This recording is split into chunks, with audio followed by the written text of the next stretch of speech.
Avant leur rencontre, la vie de Julie était rythmée par l'angoisse. J'avais peur d'être en présence de personnes étrangères, peur des transports en commun, peur d'aller à l'école, j'avais peur de tout.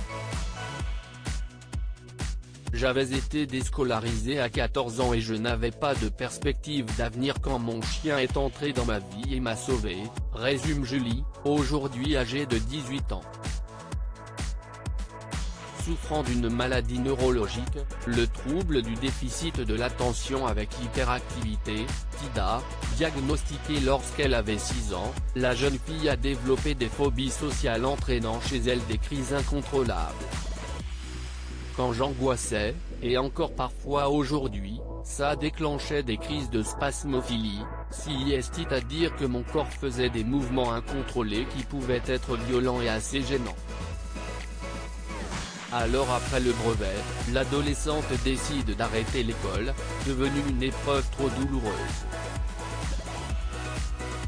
Depuis toujours, Julie trouve du réconfort auprès d'animaux.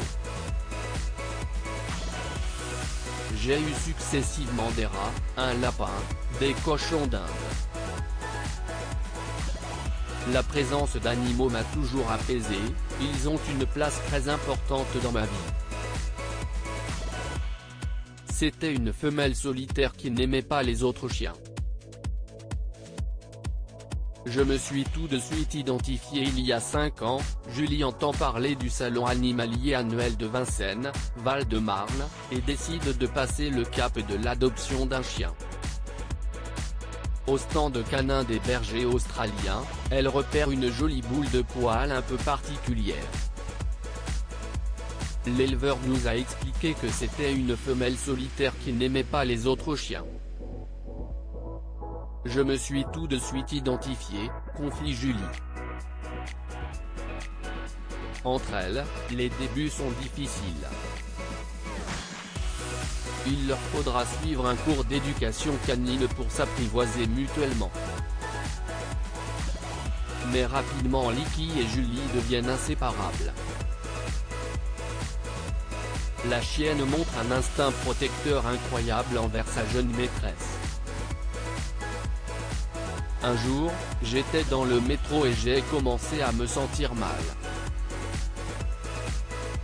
Licky l'a senti, elle m'a tiré la manche, elle a mis sa tête dans ma main et s'est mise à pleurer, raconte la jeune fille, encore émue. Elle est ensuite montée sur mes genoux et a blotti son museau dans mon cou.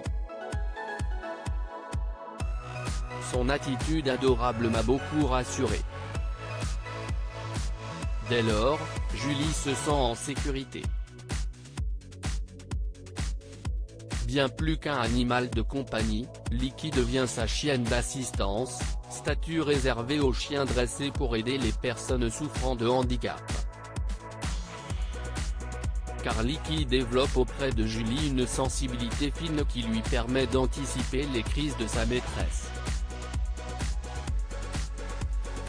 Elle me prévient environ 15 minutes avant que ne survienne une crise, avant même que je m'en rende compte, en tirant sur ma manche ou en m'aboyant dessus. Ça me permet d'aller dans un endroit isolé et de me calmer. Aujourd'hui, j'arrive à parler aux autres plus facilement, à créer des liens. Cette relation unique de confiance et de respect mutuel a permis à Julie de réapprendre à sortir de chez elle sans crainte et à apprécier le contact humain. Sa présence m'oblige à me focaliser sur elle et pas sur les gens. Aujourd'hui, j'arrive à parler aux autres plus facilement, à créer des liens. Je peux aussi prendre les transports en commun ou acheter mon pain sans problème. Des choses simples qui étaient insurmontables avant. La jeune fille a pu aussi faire des rencontres étonnantes, avec le dessinateur Philippe Geluc notamment, parrain d'une école pour enfants atteints de TIDA, où il a invité Julie à raconter son histoire. Sa confiance en elle retrouvée, Julie a même osé passer le casting de l'émission La France a un incroyable talent. Avec Liki, elle participe à des compétitions d'obé rythmé, une discipline canine d'acrobatie et de tout rythmé par des sauts en musique. Si est-ce un jeu entre nous, Liki adore faire des saltos. Julie vient de terminer sa formation d'éducatrice canine et ambitionne de s'installer à son compte. Délivrée de nombreuses phobies, sereine face à l'avenir, Julie saute à pieds joints dans la vie.